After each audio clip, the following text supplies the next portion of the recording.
Ministério da Fazenda confirma aumento de imposto sobre os combustíveis e vai arrecadar quase 30 bilhões de reais com a nova medida.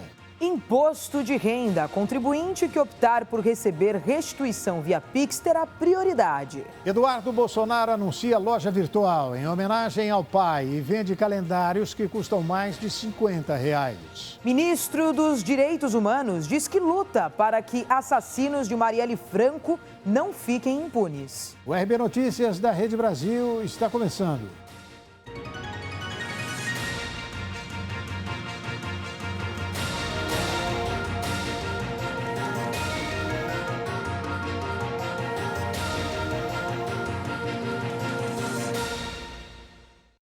Prepare o bolso. Em nada adiantou o papel de Gleisi Hoffmann, presidente do PT, para que o governo federal não reonerasse os preços dos combustíveis.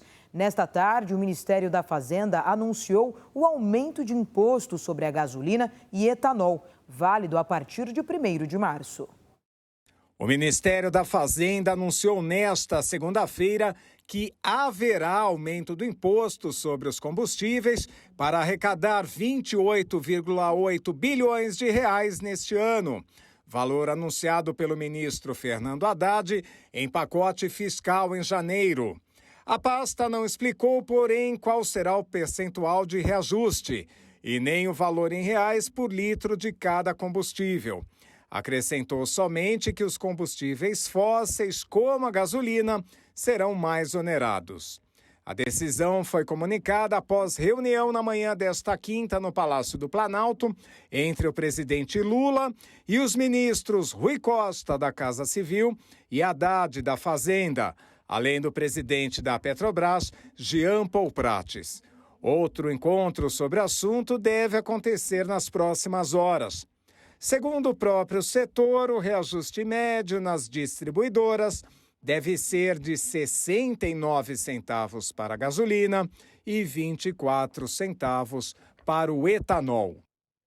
A Secretaria da Receita Federal informou nesta segunda-feira que será priorizado o pagamento das restituições de contribuintes que adotem um modelo pré-preenchido ou que optem por receber a restituição via Pix. Isso ocorrerá, porém, somente após o pagamento dos grupos prioritários, que são, por ordem, idosos acima de 80 anos, idosos entre 60 e 79 anos, contribuintes com alguma deficiência física ou mental ou moléstia grave e contribuintes cuja maior fonte de renda seja o magistério. A explicação da Receita Federal é que está sendo criada uma outra faixa de prioridade, incluindo os contribuintes que entregaram a declaração pré-preenchida ou que informaram o Pix para recebimento dos valores. Eles passarão a furar a fila, que antes era estabelecida somente com base na ordem de entrega dos documentos.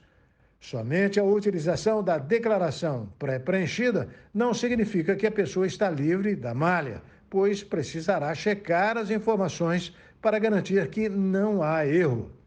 Da mesma forma, há muitos erros de contribuintes ao informar sua conta corrente. Se utilizado o Pix, isso não acontecerá.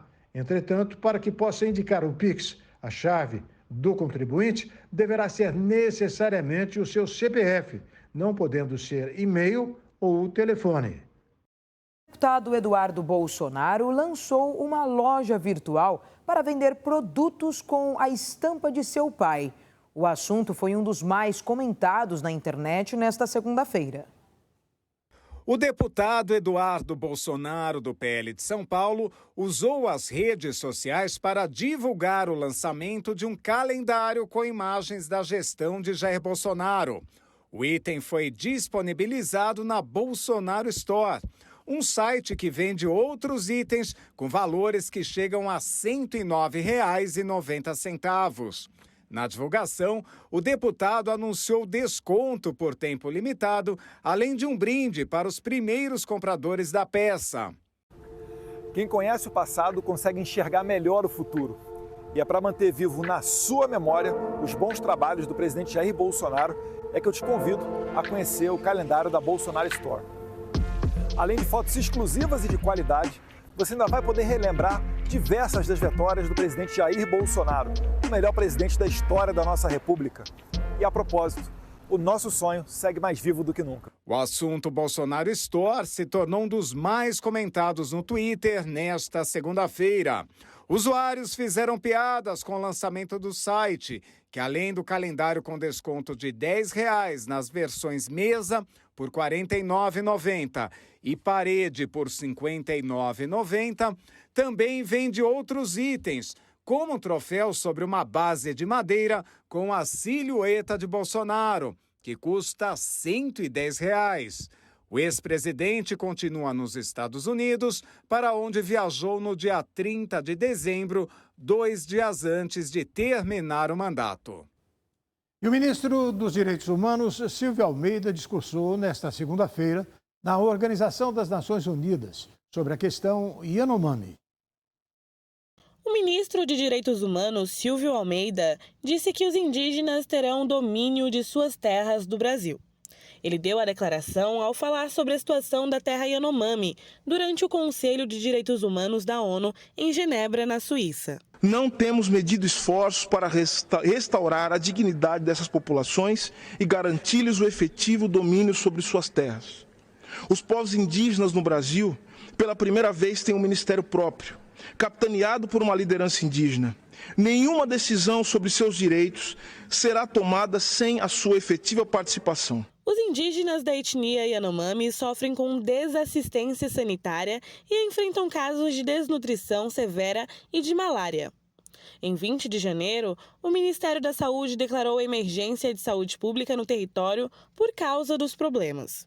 O governo de Luiz Inácio Lula da Silva também realiza ações para retirar garimpeiros do território indígena. O ministro também relembrou as mortes da vereadora carioca Marielle Franco, do indigenista Bruno Pereira e do jornalista britânico Dom Phillips. Lutaremos para que o brutal assassinato de uma promissora política brasileira, mulher negra e corajosa, defensora dos direitos humanos, Marielle Franco, não fique impune e grave na memória e no espírito da sociedade brasileira a dignidade da luta por justiça. Isso também vale para o covarde assassinato de Bruno Pereira e Dom Phillips e de tantos outros defensores de direitos humanos. Jamais serão esquecidos.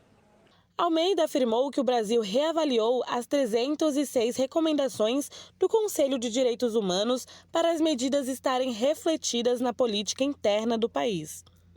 Além disso, reforçou a candidatura brasileira para o mandato de 2024 a 2026. Por fim, gostaria, senhoras e senhores, de relembrar e de recordar a candidatura do Brasil à vaga neste Conselho de Direitos Humanos para o mandato de 2024-2026. Para tanto, peço o apoio dos países aqui presentes para que possamos contribuir de maneira renovada com a promoção dos direitos humanos em todos os lugares e para todos os povos. E a seguir, ministro da Justiça volta a defender regulação das redes sociais.